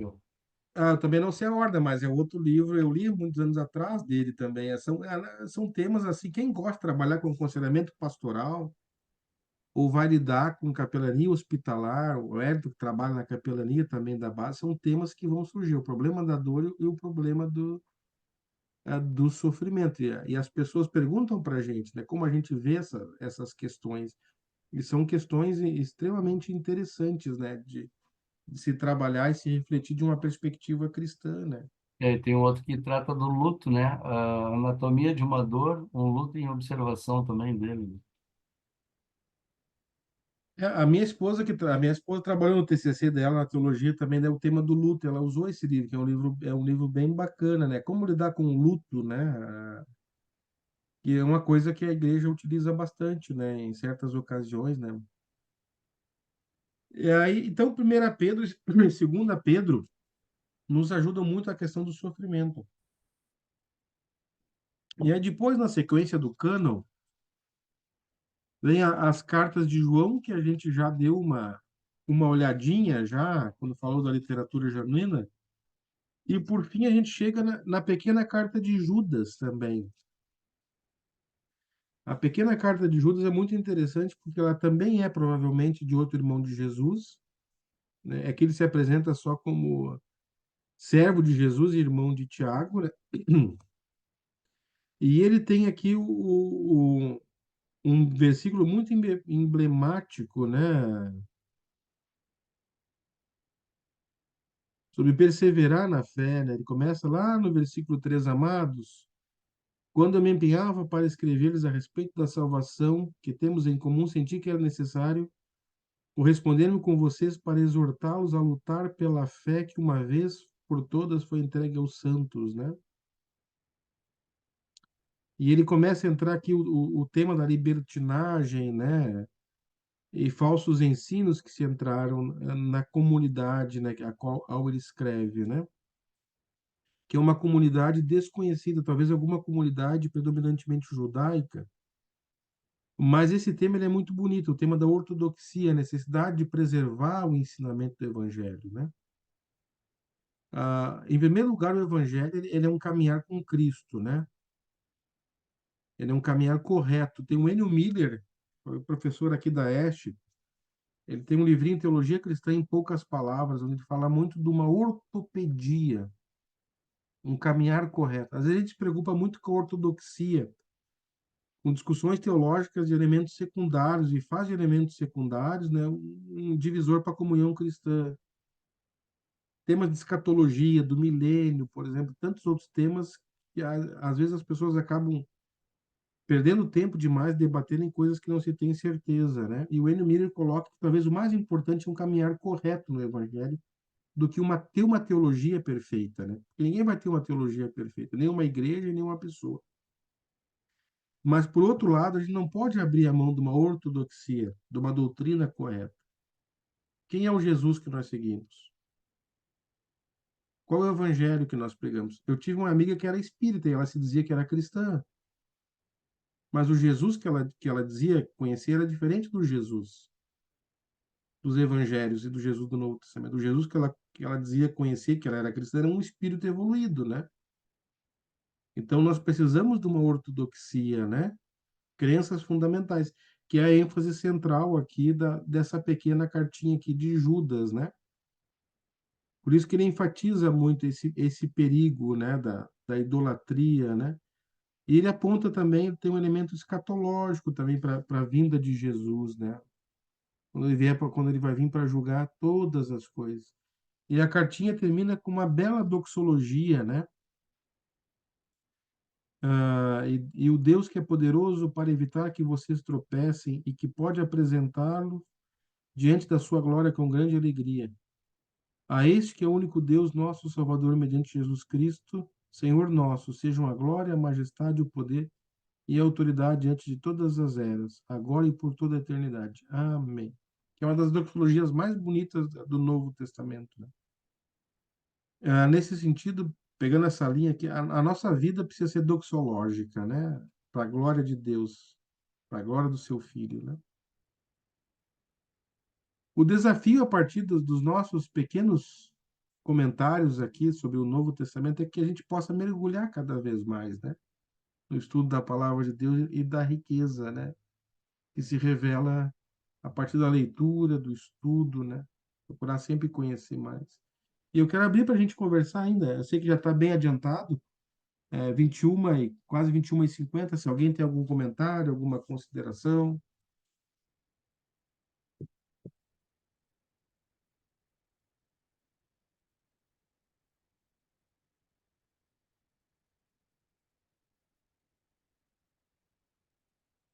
Vou só comentar que o estudo de Tiago nós fizemos com o pastor Wellington. Ele estudou toda a carta de Tiago com pregações conosco. Isso é E muito bom. ele focou muito a questão também, além das obras, né, como o pastor falou, da questão do pecado, né? Falou muito assim dessas considerações para a gente rever, né? O pecado é um tema muito atual também. O que é pecado, né? A gente vive numa geração que parece que não existe mais pecado, né? Até tem a música Não Existe Pecado lá debaixo do Equador, né? Que, na verdade, de uma perspectiva teológica, isso não é verdade, né? Existe pecado em qualquer lugar do globo, né? Sim, Então, o existe tempo que pecado, a sim. gente está. E eu ainda tive uma falha aqui, não consegui ver aquela parte das perguntas da Adriana sobre apostasia, caiu minha internet. Acho que é a ventania aqui fora. Não consegui, É, A depois eu minha, olho. a minha no início aqui também, que eu estava falando de Thiago ali, no fim a minha caiu também, a minha internet caiu, acho que foi a mesma. Não Ah, sei, aqui mas, do lado das creves aqui, que a coisa está mas meia. fica mas eu tranquila, olho Wanderleia. depois. Que É, nós estamos gravando e aí o Wellington é. vai colocar disponível lá e fica. Essa é a vantagem da tecnologia também, né? Amém, As coisas ficam, amém, como diz a doxologia de Judas. as coisas Amém. ficam gravadas. Às vezes a tecnologia deixa a gente na mão também, né? Mas quando funciona é bênção, né? E quando não Ah, funciona é graças. sofrimento. Eu queria fazer uma pergunta sobre Timóteo.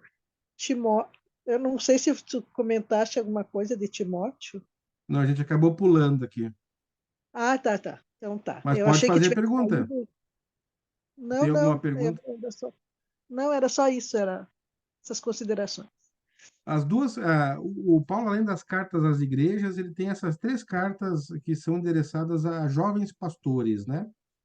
Duas cartas a Timóteo e uma carta a Tito, que eram dois colaboradores dele. E as duas cartas trazem instruções para esses dois pastores, como eles lidarem com as suas igrejas, né? E problemas, questões pessoais e de ordem eclesiástica, né? Então, as cartas são chamadas de cartas pastorais porque elas tratam muito da igreja, né? E aí o Tito, um jovem colaborador de Paulo, é a mesma coisa que Timóteo, que é mencionado também, né? o filho da Eunice, né, e neto da Lloyd, né? Um Isso. judeu, um filho de mãe judia e pai grego, né? Era um jovem colaborador de Paulo. São duas cartas muito bonitas, né? Três cartas, as três cartas pastorais, né? Paulo trata de questões bastante interessantes ali. Então, eu não sei, Vanderlei, se tem alguma pergunta específica, alguma coisa. Não, não, só comentário mesmo. Ali, Tito 2 eu estudei bastante, a gente estudou nos designs divino e no design de interior. A Uhum. gente, com as mulheres, a gente fez um estudo de Tito 2 ali, foi muito, muito impactante, bem interessante dele.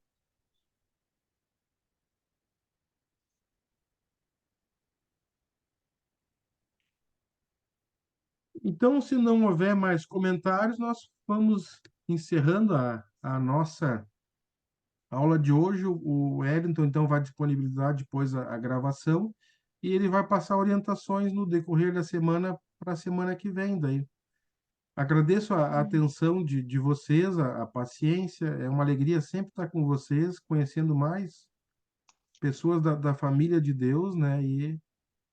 E se Jesus não vier até semana que vem, né?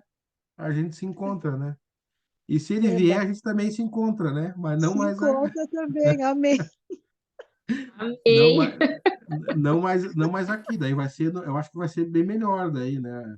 No mundo Todo, transformado, glorificado. Ele diz, olha, estamos ansiando por esse dia, né? Então, se não for então aqui, vai ser lá, né? O importante é que, como diz meu excelentíssimo, só esperando pelo corpinho glorificar. opa. Então, que Deus abençoe vocês, dê um resto de semana Amém. abençoado. E se precisarem de mim, só escrever. Um abraço para vocês. Um Um abraço, abraço. pastor. Amém. Outro. Tchau, tchau. Tchau. Salvar a gravação, hein? Eu acho que é só fechar aqui pelo que o É só Wellington encerrar, tem falou. que encerrar. Encerra e aí ele fica salvando. Um Isso. abraço. É, Tchau, tchau. abraço, tchau, tchau.